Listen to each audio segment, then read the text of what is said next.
সোহানলেবৰ top 10 বাতৰিলৈ স্বাগতম। ঋণ বিচাৰি হাহাকাৰ পাকিস্তানৰ ভাৰতৰ আক্ৰমণৰ পিছতে খহি পৰিছে পাকিস্তানৰ অৰ্থনীতি। আন্তঃৰাষ্ট্ৰীয় সহযোগীসকলক সহায় বিচাৰি সামাজিক মাধ্যমযোগে পোষ্ট পাকিস্তান চৰকাৰৰ। পুনৰ পাকিস্তানক সমৰ্থন কৰি গ্ৰেপ্তাৰ যুৱক। পাকিস্তানী সেনাৰ ভিডিঅ' শ্বেয়াৰ কৰাৰ অপৰাধত শিলচৰৰ নাছিম লস্কৰক গ্ৰেপ্তাৰ আৰক্ষীৰ। ৰাজস্থানৰ জয়সালমেৰত পাকিস্তানৰ ড্ৰোন আক্ৰমণ। আকাশ মাৰ্গতে পাকিস্তানৰ ড্ৰোন ধ্বংস কৰিলে ভাৰতত এয়াৰ ডিফেন্স সিস্টেমে ধ্বংস কৰিলে পাক সেনাৰ ড্ৰোন।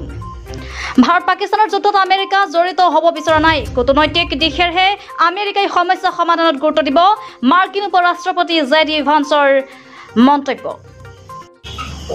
বিটিআৰত নতুন ৰাজনৈতিক সমীকৰণ। বিপিএফ আৰু জিএছপিৰ মাজত মিত্ৰতা। 2025 বিটিচি নিৰ্বাচনত মিত্ৰতাৰে খেলিব নিৰ্বাচন। 10 মেৰ পৰা সকলো বিহুৰ অনুষ্ঠান বাতিলৰ আহ্বান মুখ্যমন্ত্ৰী ডক্টৰ হিমন্ত বিশ্ব শৰ্মাৰ। অপাৰেশ্যন সিন্ধুৰ সন্দৰ্ভত এক বিবৃতি প্ৰকাশ আৰএছএছৰ। অপাৰেশ্যন সিন্ধুৰ সফলতাৰ বাবে চৰকাৰ আৰু ভাৰতীয় সেনাক প্ৰশংসা আৰএছএছৰ। অনিৰ্দিষ্টকাললৈ স্থগিত IPL। ভাৰত আৰু পাকিস্তানৰ মাজত সাম্প্ৰতিক পৰিস্থিতিৰ বাবে BCCIৰ সিদ্ধান্ত। ৰাজ্যৰ সকলো নাগৰিকক ঐক্যবদ্ধ হৈ থাকিবলৈ আহ্বান। অসম আৰক্ষীৰ ভুৱা তথ্য পৰিহাৰ কৰি চৰকাৰী নিৰ্দেশনা অনুসৰণ কৰিবলৈ আহ্বান।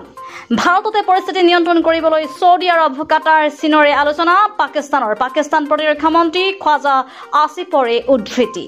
আৰু এয়া আছিল আজিৰ সোহানলেবৰ টপ 10।